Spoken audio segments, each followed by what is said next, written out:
from the oldest city in the USA, St. Augustine tonight, with our guests, Brian Nelson, Jesse Britton, musical guests, The Island Duet, and your host, Jorge Rivera.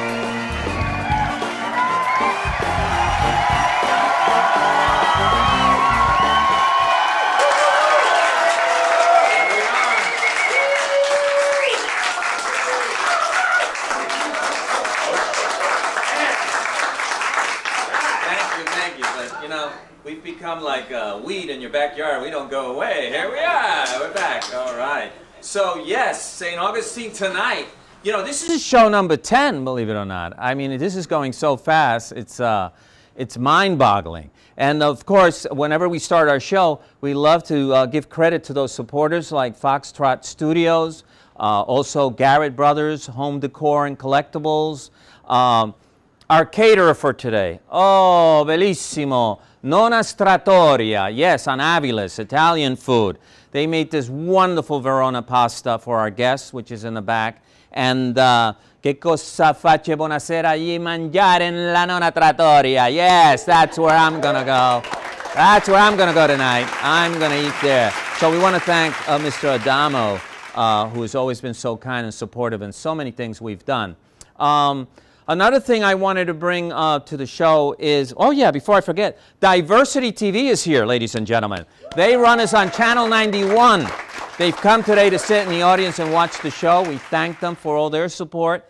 And I wanted to touch something very, it's not a happy thought, but among our many supporters that we had at the very beginning was Karen Sufalco from 57 Treasury.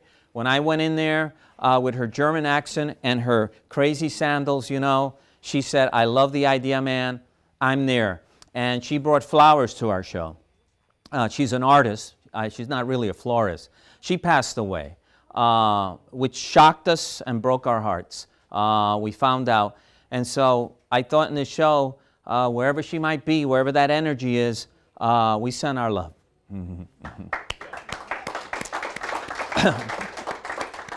In the news, you know, I saw India has a rocket. India has a heavy-duty rocket, which means that now India doesn't need Russia or the United States or the European Space Agency to send their satellites to space. They're big boys now. They're part of the big club. So I know I'm wearing a Nehru jacket for those who don't know what this is.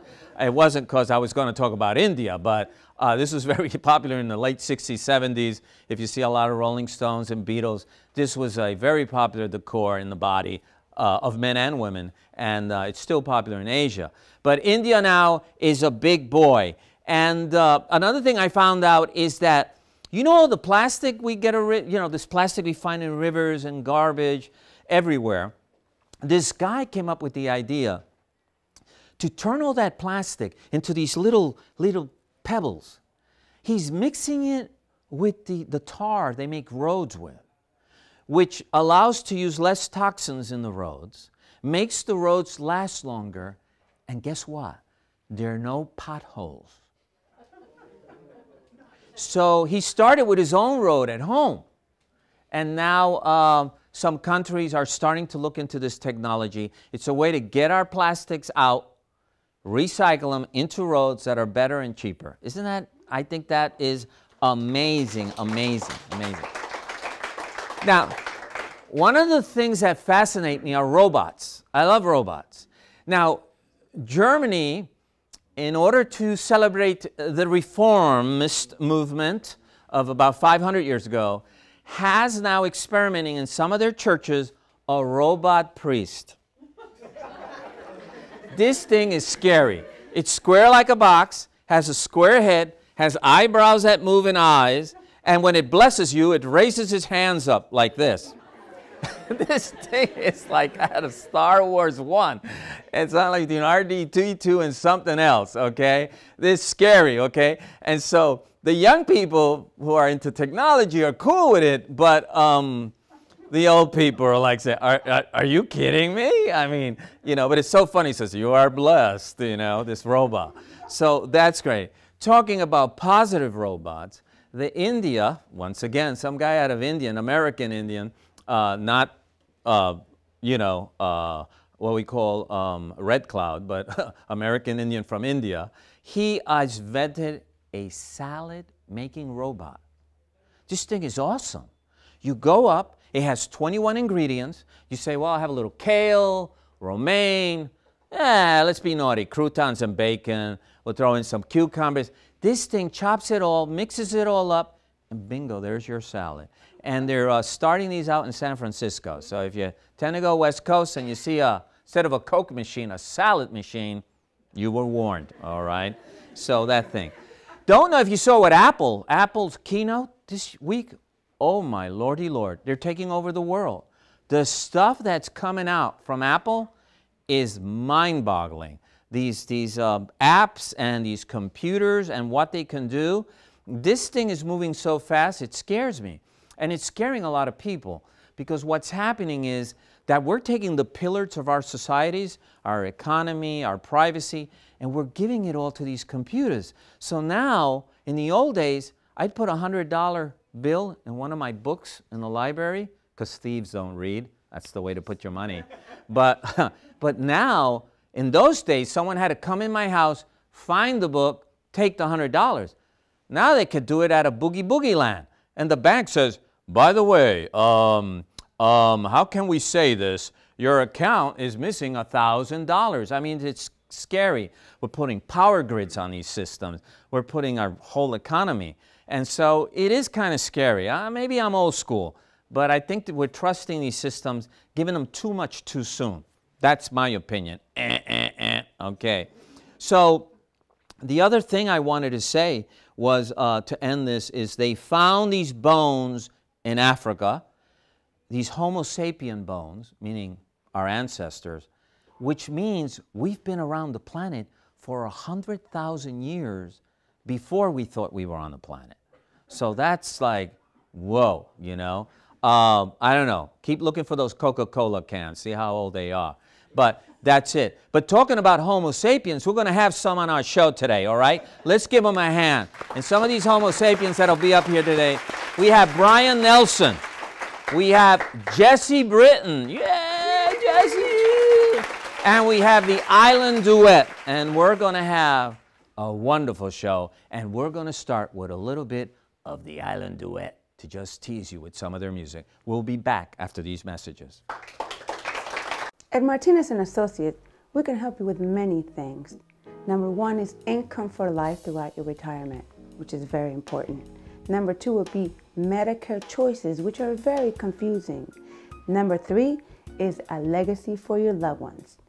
And finally, keeping you independent throughout retirement. My name is Tuli Martinez. Call this number y hablamos español.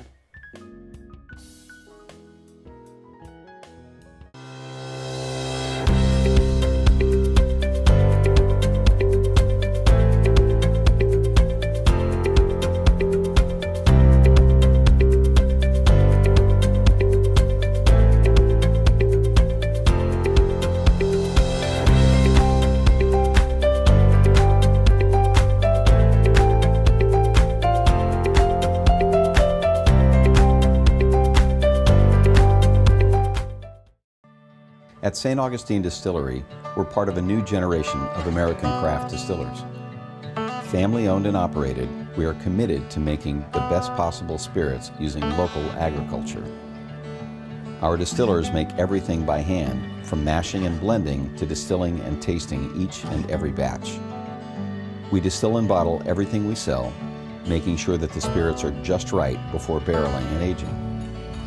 Bottled by real people, we love showing our guests not only what we do, but why we do it. We're passionate about educating our guests to not only what goes into each bottle, but how to make the best possible cocktails. We love St. Augustine, and thanks to your purchases, we're able to give back to the community and help local organizations each and every day. Thank you for your support. Thank you for your support. Thank you for your support. St. Augustine Distillery, handmade with pride in the nation's oldest city.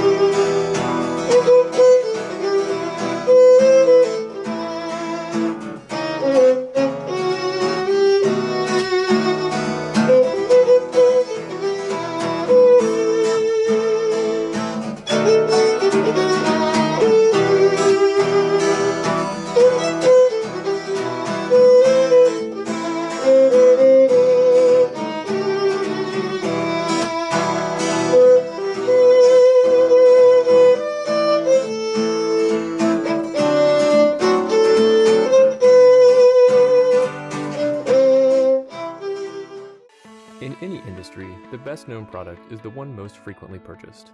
Think of industry leaders like Coke, Nike, and Starbucks. It's true in real estate too. The most successful realtors have strong personal brands. In fact, branding is especially important in the real estate industry. The National Association of Realtors tells us that reputation is the most important factor when choosing an agent, and another word for reputation is brand. It's not who you know, it's who knows you. We're back, ladies and gentlemen, after the island duet. Aren't they good? Aren't they good? So I am here with Brian Nelson. Right. I loved you when you were on CNN giving the news. I think at that time it was you and Bernie Shaw, I think was the other gentleman who was also an anchorman at that time. Well, you put me in pretty good company there. But you guys were great. You know, your voice. When I first met you, I wasn't sure if it was you, but the voice was like, I know that voice. A lot of people think I'm James Earl Jones doing it. Swear to God. Luke, I am your father. Yeah. Yes, that is so funny. So tell me, Brian, you've been here in St. Augustine how long? 2009. Oh, wow. 2010, actually. And what do you call home? When you talk of growing up, going to school? Montreal. Montreal. Canada. That is a fabulous city. Great, that is New York and Paris kind of pushed together. Yep. I just love Montreal. Yep. I was up there in the late 70s, and I still said, what a fascinating city. Especially if you take a side trip down to Quebec City, too. Yeah, Quebec City, yeah. But yeah, go in summer, please. Go in summer, yes. It's cold up there in Canada in the wintertime. So you are just known as the journalist. So my question for you is, how did you move your life into journalism? How did that happen? When I was in college in Montreal, I really wasn't sure what I was going to do. Went through 2 years, had a BA degree, and I just had this fascination for top 40 radio. I don't know why, I just did. And so I got involved in the local college radio station, and then decided I should go in and take a communications degree, which the university just happened to have. It's one of the pioneers in North America at the time. So it was all convenient. And so I went in for the last 2 years for a communications degree. It was not in front of the camera. It was more intended to teach you the philosophy, the psychology of communication, everything behind the camera, or behind the microphone, or in theory behind in film and television advertising. And then one of the professors that taught us heard my voice and said, "Would you like to try for a job on the weekends doing sports at this radio station?" And back in the day, radio, especially in that city, was more important than television, much bigger than TV. So I said, sure, I'd do it. I got the job, and I worked for the last year part-time. Did you like it? Yeah, I liked it enough that when I graduated, that station wisely said that to themselves that I wasn't mature enough or didn't have the experience. So off I went looking for another job in the city of Ottawa, Canada's capital. And within 6 months, that same station, that network that they belonged to, hired me as a reporter in Ottawa on Parliament Hill, which is the equivalent of covering the White House, the State Department, Pentagon, all of it put together. And so that was my lucky break. Wow. And how did you get this gig with CNN, man? Well, I mean, CNN was what, 1980, was it? it started in 1980. 80, right. In 1984, I lost my job. It's too long to go into. It's a good story, though, for another time and a lot of beer. And so I applied. Peter Jennings had me down to New York, and you know, a number of things happened. But To CNN, meet people, yeah, yeah. CNN came through first. Okay. And so they gave me a job down in Miami. All right. So for all of you people who are thinking about Canada, they sent me down to thaw out. And so that was my first job in Miami. It was great. I was covering the space program. I was covering the Caribbean. I was covering all of the Now, drug. CNN didn't have a budget. I mean, Ted Turner to me seems like this guy with basically no experience says, I'm going to start this whole network of news. And when you read his story, it's amazing. But they really didn't have a budget at the beginning, did they? Well, let me tell you. One of the first hurricanes I had to cover was down in Key West. Mm-hmm. And so we had a cameraman and a sound man and myself and a Buick Biscayne. Off we went down to Key West. And so we shot this hurricane as it arrived, and then while it's in full blow. And at this point, the plan was at around 1 o'clock in the afternoon to take all the video that we shot, get to the CBS send point, the feed point, because CBS was big enough to have a giant truck, and sure enough they did. We found their hotel, saw this big flatbed with a ginormous disc on it, and followed the wires up to the 4th floor. I got inside, we were like 2 minutes to deadline, and I ran upstairs myself, didn't wait for the elevator, got upstairs, ran down a hallway, pushed open the door. I'm out of breath, I'm starving, I'm soaking wet, as was my crew, and I hand this tape to the first guy I see, and I said, I'm from CNN. This needs to be fed at the 1 o'clock shot. And then I look around the room, and these guys are picking their teeth with toothpicks after this big buffet spread of, you know, from the hotel. Corporate money, man. The corporate money. And we were going to go out and try to find a Burger King if it might still be open. So that gives you the disparity between networks and Turner at the time. And the giant it became. How long were you with CNN? 18 years. Oh, wow. Wow. Yeah. Did you ever find yourself in any sort of dangerous situation when you were covering something? Something where you kind of had to look over your back and say, I don't like the vibe here? No, most of the time I spent behind the anchor chair, I got to confess. Yeah. But when I was in the reporting mode, there was one time I got sent to Kingston, Jamaica, and there were what is called the gas riots of 1985. Oh. And we went out in the middle of the night because we heard there was some rioting going on, and we went into some really questionable neighborhoods. And at that point, we all looked at ourselves and said, we shouldn't be here. And some Jamaicans actually escorted us out for our safety. Yeah. But that's the closest that I've come to it that I can think of, you know. The anchor chair is quite okay. Yeah. There's a lot of danger in the anchor chair too. But you could say the wrong not the thing, physical one, yeah. And all hell breaks loose. Exactly. Yeah. Did he say it instead of he? I mean, you know, it could be anything. I get criticized for saying the Brits instead of the British. Oh, wow. Really, so, you know. Yeah. You can get petty. No, I did a show where I said, oh, God, I think twice, and they were getting phone calls. Stop using the name of the Lord in vain. I said, okay. Right, yeah, so I dig what you're saying. So now that you're retired and you sit back, well, we'll talk about that. Well, I had someone else here who's supposedly retired, but once you kind of retired and you look at journalism now, how do you feel? I mean, it's 2017. And you were at the height of CNN when it was like the network of news on the planet. What are your feelings of what you see now? Prior to the arrival of Donald Trump, I'd say journalism in America was at its nadir, the worst it could possibly have gotten. I think that Donald Trump may be guilty of a lot of things, and he may be credited for a lot of things, but one thing I will give him credit for is to spur the reinvention of journalism in America. There has been astounding work done, and particularly I have to name the New York Times, the Washington Post, and the Guardian, That's the British paper. It has an American version as well. Right. Those three institutions have done stellar work, and I think it's shown the way across the whole spectrum of the journalistic community, just what it is to be a journalist, Right.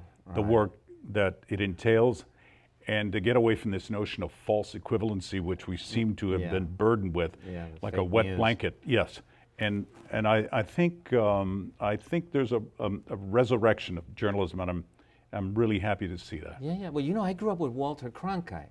He was there, I trusted him, and he gave me the news. He didn't roll his eyes, he didn't raise his voice, he didn't give me any sarcastic remarks, he didn't digest it for me. I'm old enough to hear some news and handle it. I don't need you, like Mother Bird, to bring the little mushy, like I'm a little baby chick, and feed me. And that's what angers me with a lot of news, on the left and on the right.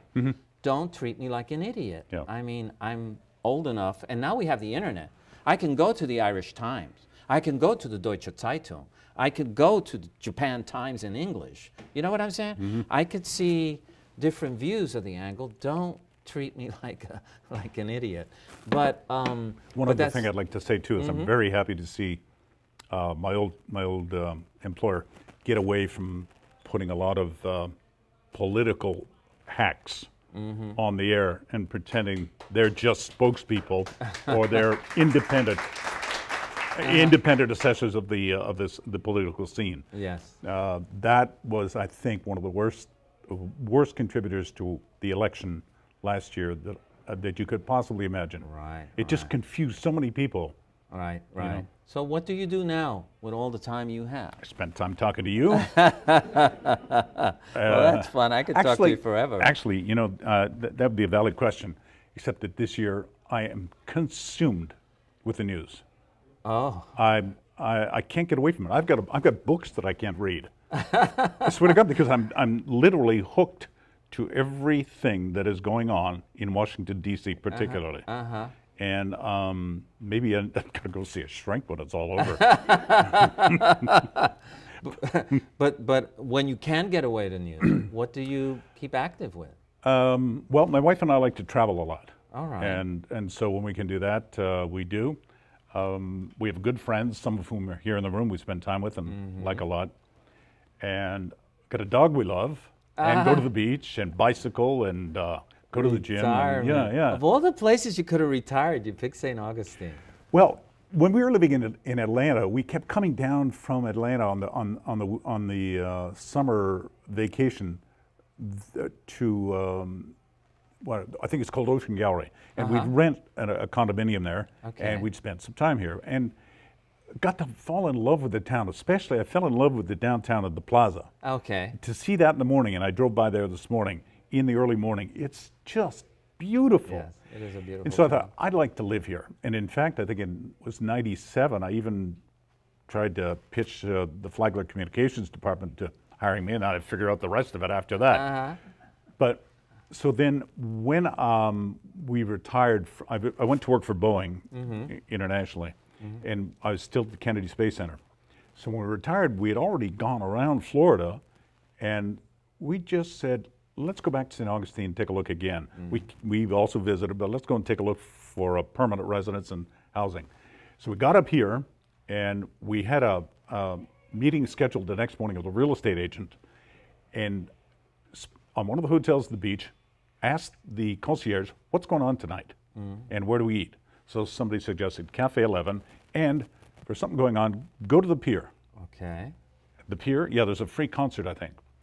So we went down to the pier after getting something to eat and found it was the U.S. Navy Jazz Band. Oh, wow. They're we were just stunned that this level of entertainment was offered by the community and put on by the community for no charge.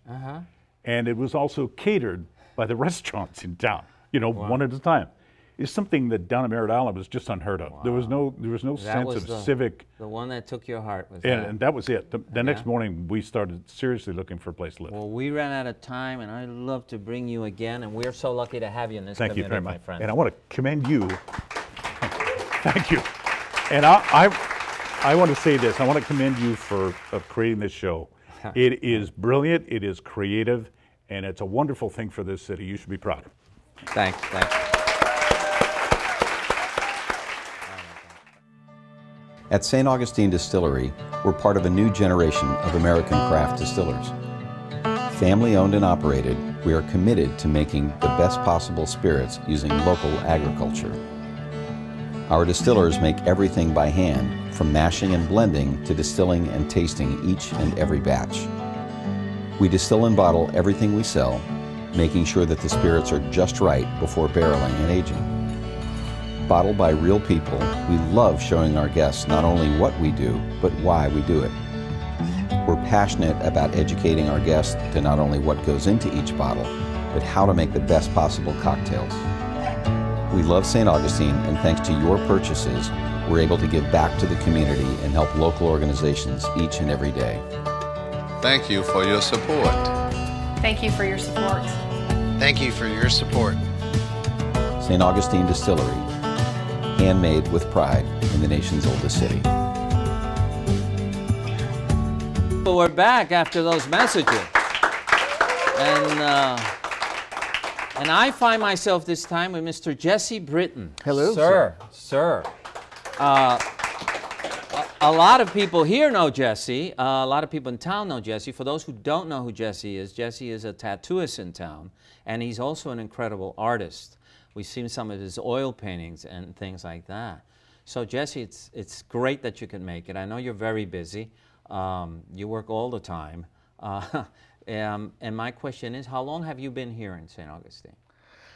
I first came in spring of 2007. I'm pretty sure it was, yeah, spring of 2007. Wow, so you've been here a decade already. Yeah, it's been a decade. Yeah. Went by fast. Very quickly, very quickly. Yeah. Now, where did you grow up? What would you call home as the place to grow up? I'd say, you know, mostly was Memphis, Memphis, Tennessee, and then New York City. All right, New York. New York City. Okay. Brooklyn. All right. And then back to Memphis. So we were ping-ponging, Okay. you know, around for a right. little bit. All right. But that was interesting. You know, you start out in the heart of the South, and then Right. you go up to the, you know, the heart north. of the north. Heart of the north. New Yeah. York. And then you got, so they're wondering where your overalls are, and then you take that accent back down to the South, and they're like, oh, you Yankee. And so you're just, after a while, it was good, though. It got me ready for my career as a tattooer. You know? Tattoo. So how long have you been tattooing? Since 2002. Wow. Yeah. Wow. And you have a huge following here. I mean, I mention your name in round town. The body is almost like any other type of canvas for you. I mean, what you do on the body is like if you had paper and pencil. It's the shades. I mean, it's almost, you could touch it. You give it sometimes like a 3-dimension. I was always very impressed with your art. Can you remember the first tattoo you did? Well, yes. Yes, I can, actually. Really? Yeah. With a machine. Yes. Well, there's the old stick and poke that you might get together with your friends and do some of those. But I don't recommend that for, you know. The first one I did was, it was like the kind of like a universal kind of effort, it seemed like, to get me to tattoo. It was bizarre. It was like there was this time in my life where I was surrounded by people that were like, man, you've got some talent. You know, you're kind of, I was about in my late 20s.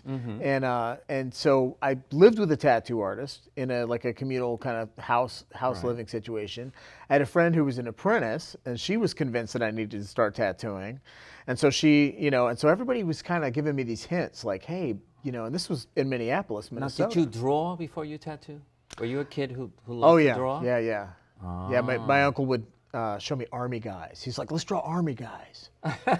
You know, so we draw the army guy. He's like, yeah, I draw army guys. So then I went from army guys to, I created this in school when I should have been studying, but you know, the artistic mind. So I created a character called Farq, F-A-R-Q, and he was a cannibal chef.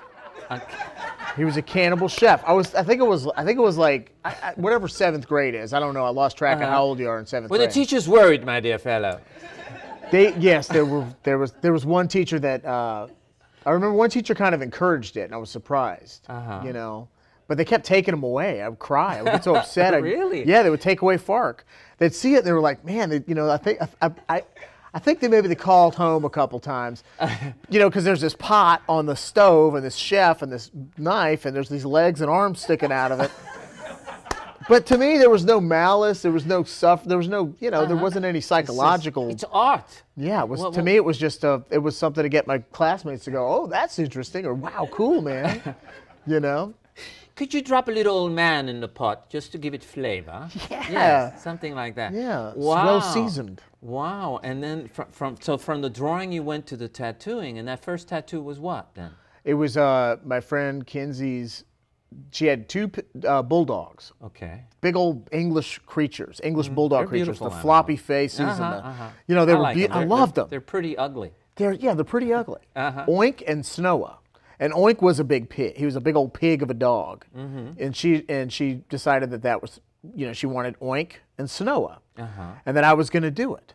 Right. And so, you know, I came over and tattooed Oink's paw and then Snowa's paw. And then, of course, the tattoo artist, the actual official tattoo artist, I said, "Hey, check it out. Look, I did this tattoo." He goes, "Where'd you do it out of? What shop?" I said, "Oh, it was at Kinsey's house." He goes, "Don't do that." And I said, "What?" Breaking the rules. Yeah, he's like, "If you do that," he goes, "then you're going to be termed a scratcher." Yeah. And once you're a scratcher, that's it. And it's that's like, a term for a person who does bad tattoos, does damage, not art. yeah, or they're tattooing outside of a shop Yeah, and never also. have been, you know, initiated or whatever. Right. Initiated, but You have to go through the ritual. you have to become a made man, you know, kind of thing. Yeah, made man. Made man. You know. Yeah, I got a dolphin to show you. That's right. That's Yeah, right. yeah. So people go to you. Is there any tattoo that's popular, or any genre of tattoo that's popular? Man, it's always changing. Really? Yeah, 2001 it was, you know, lower back tattoos. 2004 it became, I think, what the television shows changed the game. Huh. Yeah. Huh. TV changed the game.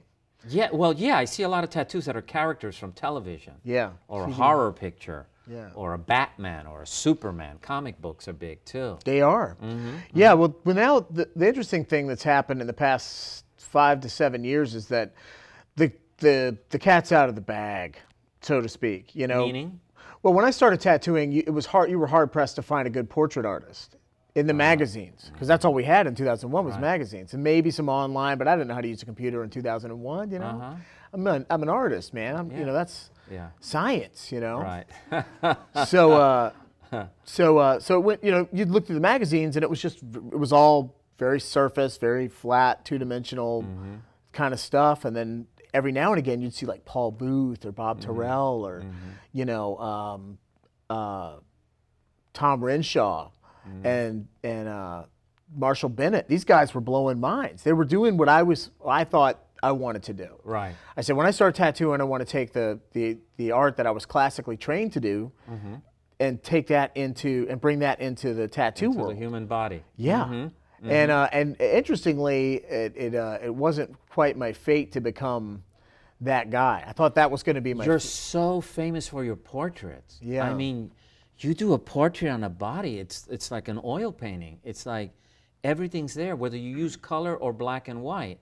And that's what. How does he create these lines and these shades and these shadows on skin? And when you look at it, it's all there. And that's what.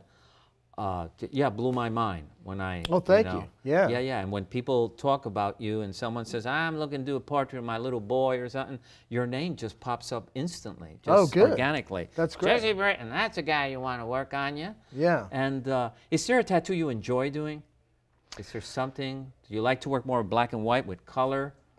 You know, I did recently a little Navajo star on somebody. About this big around, and it was black and red. And then a couple days later, I did this giant, beautiful, realistic, T-Rex, three-dimensional. Like I got to put all my classical training to use. Let me stop you there, right there. If someone wanted to see your tattoo, where would they go? To your Facebook page? Yeah, Facebook or my website, jessebrittontattoo.com. JesseBrittonTattoo.com. Yeah. If you go there, you're going to see stuff that's going to blow your mind as this is on someone's body. Yeah, so you did a T-Rex. I saw that. The T-Rex, I'm using this contrast because one made me very proud in a technical way. I was proud to have done such a beautiful, smooth, optical illusion. You feel like a wizard, it's 3D. It's like it's coming at you. Yeah, that's the magic of art.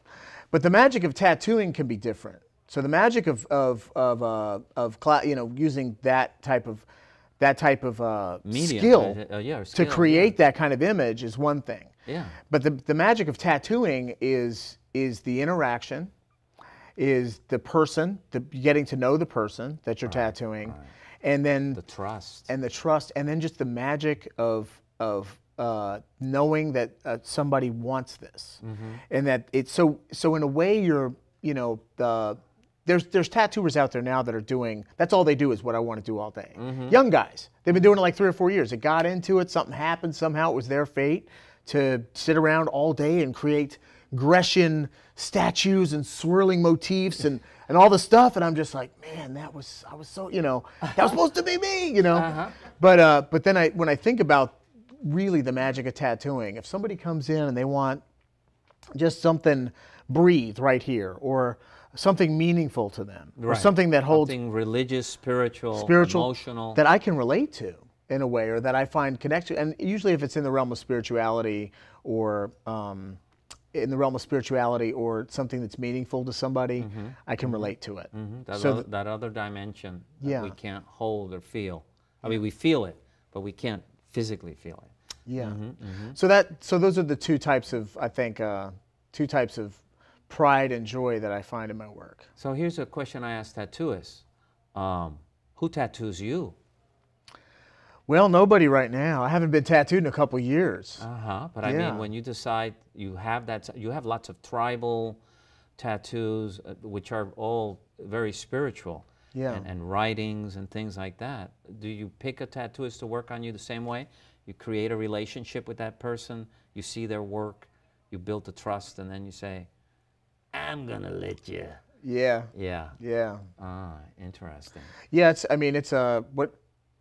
I've researched people, and then I've met them, or I've worked with them over the years. So usually it's people I'm working with, because they're right there. You see them every day. Yeah. And I'm like, hey, come on. So, last person that tattooed me was Kimberly Wells. Okay. At Pegasus Gallery. Okay, yeah, she's amazing. Amazing work. Miss Deborah's Fountain of Youth Tattoo. Yes, that's where I first met you. I think. Yeah, she's incredible. She's amazing. And then now international. Have you met tattoos like from countries like South Africa or Germany or? Yeah. A guy from South Africa actually tattooed my hand. Oh wow! And what is it? What's the theme? It's kind of a Polynesian inspired theme. Big piece of work. Yeah. Okay. Where do you see your work going? And you do oil paintings too. Let me not forget it. Yeah. You just don't work. I mean, you do the tiger you put up the other day. Just on Facebook, it went rad. It just went viral. It was just beautiful. Thanks. And so you work on real canvas too, not just the human skin. Yeah. And so you think you'll be doing art to the day you die? I think so. Yeah. Painting is. When I imagine where I'm going to be, in a few years, it's probably. I'd like what every artist likes, would like to have is you come home, you wake up in the morning, you have some toast, you throw some paint on some canvas, and then you sit back, you watch TV, and then once a month you go out and you collect a big check. I think that's probably the best thing for every artist. That's like where we should be and what we should be doing. We shouldn't be driving. We shouldn't be trying to add anything. We should just be kind of lollygagging around. When you look at the old cave drawings, what were those guys doing? Right. They're inscribing on the cave. Everybody else is doing important stuff. Right. And this guy's back there just, that's what I saw. They were out there with the buffalo and then the thing, and then I'll take a nap. And then they come back and they feed him. They feed him after they've been hunting and they're like, fighting. oh, wow, you're magical, And now I don't know if we get the same kind of, Well, we've run out of time, young man. With you, I could talk forever. And this has been great to get to know you like that. And I thank you again. Jesse Britton, ladies and gentlemen. And we'll be back after these messages. Stay tuned. At Martinez and Associates, we can help you with many things. Number one is income for life throughout your retirement, which is very important. Number two would be Medicare choices, which are very confusing. Number three is a legacy for your loved ones. And finally, keeping you independent throughout retirement. My name is Tuli Martinez. Call this number. Y hablamos español.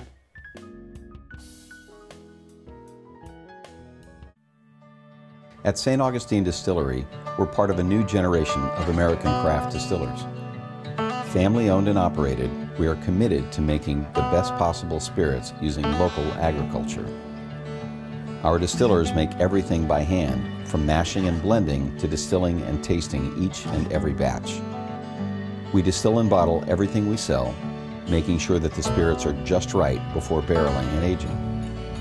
Bottled by real people, we love showing our guests not only what we do, but why we do it. We're passionate about educating our guests to not only what goes into each bottle, but how to make the best possible cocktails. We love St. Augustine, and thanks to your purchases, we're able to give back to the community and help local organizations each and every day. Thank you for your support. Thank you for your support. Thank you for your support. St. Augustine Distillery, handmade with pride in the nation's oldest city. We're back, ladies and gentlemen. And it's amazing show we have, and we have with us the Island Duet. Please, for the record, what are your real names? My name's Karen Umbarger. And I'm Paul. Paul Umbarger. So your names are not Island and yours Duet. Okay, want to make that clear. So, boy, I see you guys playing in so many venues. I think the first time I saw you was at the Colonial Quarter, which now it's called the Oak something. I keep forgetting. They keep changing names on me. And it was a lot of fun. It wasn't just music, it was fun also. There were these little stories behind the songs. A lot of it dealt with our history as America, and I loved it. So let me start with you, Karen. Where are you originally from? I'm from Mason City, Iowa. Okay. Which was actually the hometown of Meredith Willson, who wrote The Music Man. And we're known as River City, Iowa. Okay. But Mason City is the name. And your instrument is? The violin. The violin. And Paul, where are you originally from? Originally from Baltimore, Maryland. Baltimore, the Orioles. Baltimore. Yes. Let's go O's. Oh, and would you call Baltimore home? I have lived all over the place. Okay. So I mean, 7 or 8 states. But yeah, it's where I was born. Okay. And the family farm was in Harford County, about an hour north of Baltimore. Okay. And what is your instrument? I'm a guitar player. Okay, you play guitar, and you're with the violin, and I guess you play viola, some viola also. Yes, I play viola also. Now your family has someone who was your grandfather? Yes, my grandfather was a cornet soloist and assistant conductor for John Philip Sousa for 7 years. Wow, and if you know Sousa, you know, Americana music, yes? A lot of patriotic music too. Yeah. So music was in your family. Yes. For a long time. Yeah, there were 5 children in our family, and we were all expected to choose a band instrument because my grandfather was a band master, and my best friend in kindergarten played the violin, and that was my instrument, and it caused a big ruckus. Heresy, heresy, how could you? Violin. Right. And what did you like about what made the violin such a pretty instrument for you? Yeah, I don't know. It just like talked to my soul. I just don't know. All right. Well, the way you play it, I guess you two can connect very well. And yours is how did you get hooked on behind the guitar? I think it evolved over time. I originally started on clarinet, and then I went to trumpet, and then I was taking piano lessons, and guitar just kind of came along. I mean, Did your mom and dad, were they musical? Yeah, my mom was a piano player and very accomplished. And then she got a guitar in the 60s and she wanted to play along with the singing nun, right? I mean, the whole, there was a very famous album. But anyway, I started picking up that guitar and figuring out a few chords, and then I started playing at youth group because my dad was a Presbyterian minister. Oh, so okay. I started strumming around the old youth group campfire. That's how it got started. Paul the Little Rocker, huh? Yeah, that was it. Now when you look, your background is more what, rock and pop, you would say? Yeah. If you look at it, and yours is classical. Yes. Yeah. How did you two guys meet? Well, we met when I was teaching at a private school in Minneapolis, and I was getting a little violin tuned up for the recital at the end of the year, and this guy walked over and he goes, "Hey, my name's Paul. Would you like to play jazz with me What a sometime?" great pickup line! I got to try that. So. Yeah. I thought it was wonderful, and I thought to myself, how did he know? That's what she said. How did you know? And I thought to myself, hey, this is good. So then, can you remember the first time you guys played together? That you actually sat and say, let's... We got together with another guy who was a bass player, and Paul was married to someone else at the time, and I was single, and I just thought he was a really nice guy. He kept saying things to me like, we're going to play in the key of C, and I just want you to play this part by feel. And I knew what he meant. I mean, I understood that. And we just were able to make music together right away from the beginning. Wow, wow. And you, how did you feel at this experience? Great. Yeah? And now if I had to put your music in a box, is there a box for your music? My music in a box. Well, yeah, I was always taught taught that you were supposed to take the bushel off the music. Okay, well, I mean a genre, you know, to say, is it Genre, folk, I'm going to call it eclectic. Eclectic. Because we play gypsy, jazz, folk rock, Beatles, Irish, R&B, swing, classical, and show tunes. And original music. We have to look in the menu for a dessert, please. Yes, leave something in the menu for dessert. One from column A, one from column B. Wow. And I know gypsy jazz is fun, man. I mean, it could get you dancing. You know, just recently we traveled over to Europe for my son's graduation with a Master of Fine Arts at a painting school in Aix-en-Provence in the south of France. And they asked us to play at the graduation. So for the graduation ceremony, we played classical. And then for the reception, we moved our gear into the next room and we played gypsy jazz, which is, see, because France is the land of the Django Reinhardt and Stefan Grappelli, and so those guys are the great masters of that idiom. They have a gypsy heart, and they have a huge Arab influence too. Absolutely. So the eclectic mix of music in France. If you listen to radio stations in Paris, you can go crazy what you hear. It's awesome. Yeah, I love it. Italy too. So here you are playing all this music. Now, I know you guys did an album not too long ago. It was all about the presidential elections kind of thing. What was that all about? All right, well, that was called The People's Choice.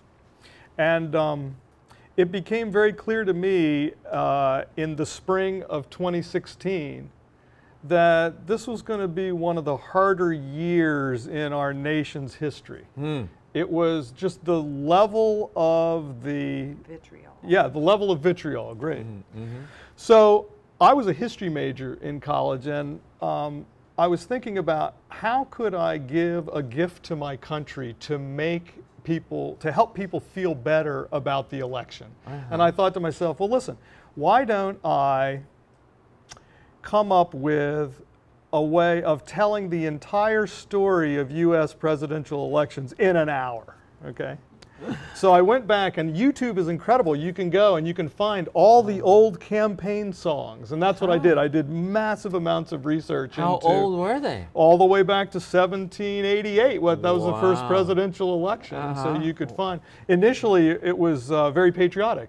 God save great Washington. You know, okay, and then it gets more dicey, like attack songs Anyway, funny. so I put together a show, and it was composed of 10 5-minute medleys, each preceded by a 1-minute setup. And so the project was really great because it took me into the heart of Americana. Most of the campaign songs from the past were based on old folk songs that they then just changed the words to attack their opponent. Yeah, we still do that. Yeah, it happens. What's that guy? Well, I forget his name, Yankovic or whatever. He takes songs and he changes the thing instead Weird of Al. beat it. Yeah, Weird Al. Yeah, we still do that. Yeah. And what did you think about that project? I thought it was a wonderful project, and the use of the violin in it was perfect because all those old tunes lent themselves very well to the fiddle style of playing. And that's kind of what we did. And we did a lot of vocals and told the story of the elections all the way through this hour. It was really fun. It was really fun. Now, you guys don't just play. I know you write also. You just had a novel. Yes. And I think it won an award or something? Yeah, my first novel called Coming To, A Midwestern Tale won a Florida Book Award in 2011. Thank you. Wonderful, wonderful. And I just finished the first draft of my second novel. Okay. I'm at about 70,000 words. And, that's a lot of words. It's a lot of words. And yeah, yeah, I hope to get it out this year and maybe get it published. Okay, and I know you guys also teach. So when you look at your music now, you say us in the future. What are your plans? Well, first and foremost, teaching. I don't think there's anything more fulfilling than watching a student get their wings. And we do 2 recitals a year out of our home in St. Augustine Beach. And that's why we bought the place, because it had fantastic acoustics, right? Yeah, so it was part place. of the your home of the is thought a beautiful process. Home for me. It feels like your home was built around the instruments. There it is. You know what I'm saying? Yeah. It's not like you bought a home and you brought them in. No, it was built. Yeah, it's lovely. And we have one particular student who has just dedicated herself to excellence. And so in this just recent recital, it was just Sunday. She played 4 instruments, okay, at an extremely high level.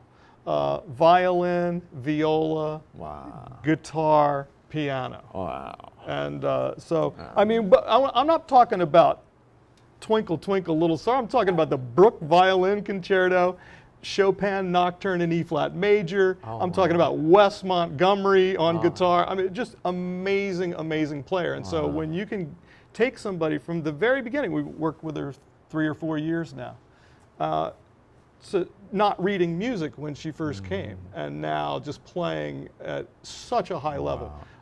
It's very, very exciting. And you teach? What instruments do you teach? I teach piano, guitar, trumpet, and electric bass. And you teach? I teach violin, viola, and I even have some cello students. Oh, wow. The cello is such a... Yeah, I think since Yo-Yo Ma, came and people saw what that instrument could do, I think so many young people, there's... it's almost like it's almost like in universities where they go through these phases where suddenly everyone's a psychology major, and everyone's business, and I think instruments, something happens and people are attracted to that instrument. If you hear the violin in Schindler's List, I mean, it's haunting. It's so emotional. So. Well, and another thing I'd like to say is that living in St. Augustine, it's such an interesting place because there's a very international element here. And then there's also an element of retirees. And the thing that I've been discovering is that if people in their retirement practice an art, it helps them to become more well-rounded and happier, and a reason to get out of bed in the morning, and you've got a project that you're working on. And so I'm working with several adults that always wanted to play. And that's part of the fun. It's funny. I had a German visitor who stayed with me and says, "This city loves music." And I said, "Man, for being here a short time, you really picked up that vibe." We ran out of time. I'd love to have you guys back. I know you guys are doing projects all the time. Would you play something for us? Let's do it. Sure. Yes. When we come back, we'll have the Island Duet, Karen and Paul.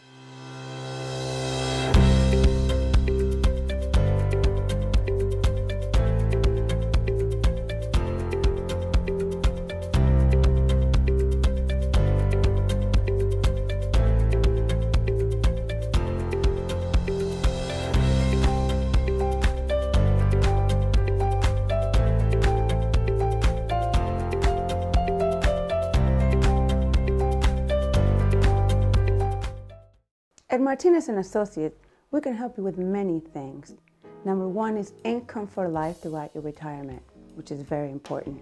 Number two would be Medicare choices, which are very confusing. Number three is a legacy for your loved ones. And finally, keeping you independent throughout retirement. My name is Tuli Martinez. Call this number. Y hablamos español.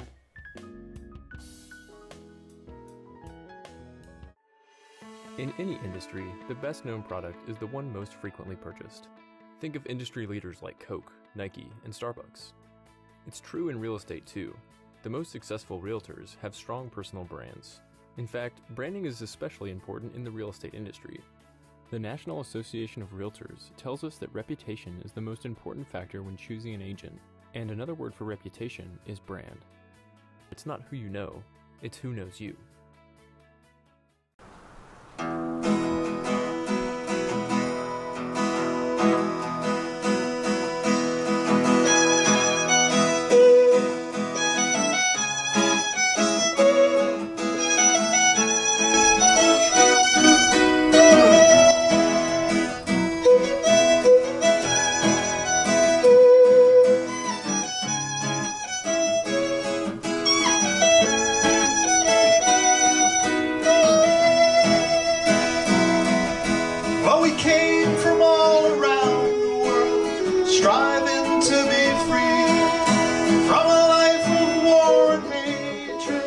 Injustice, poverty. We are the immigrant nation who came to claim this land, build the age of wonder where we stand.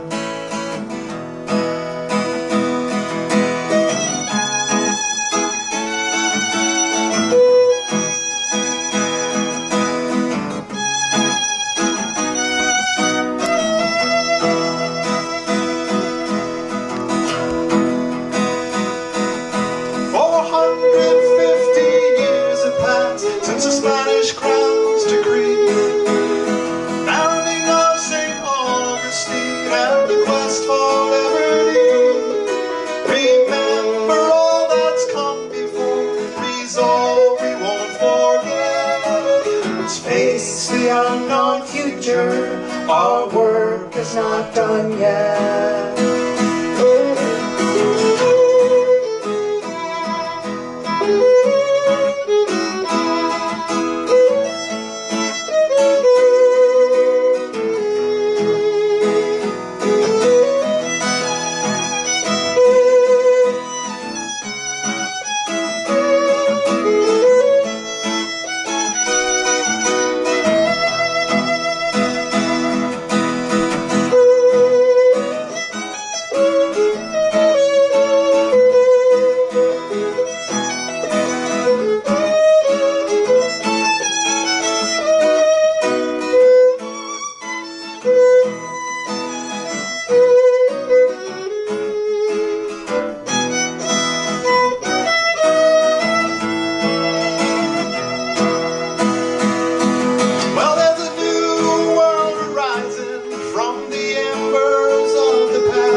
So we all succeed.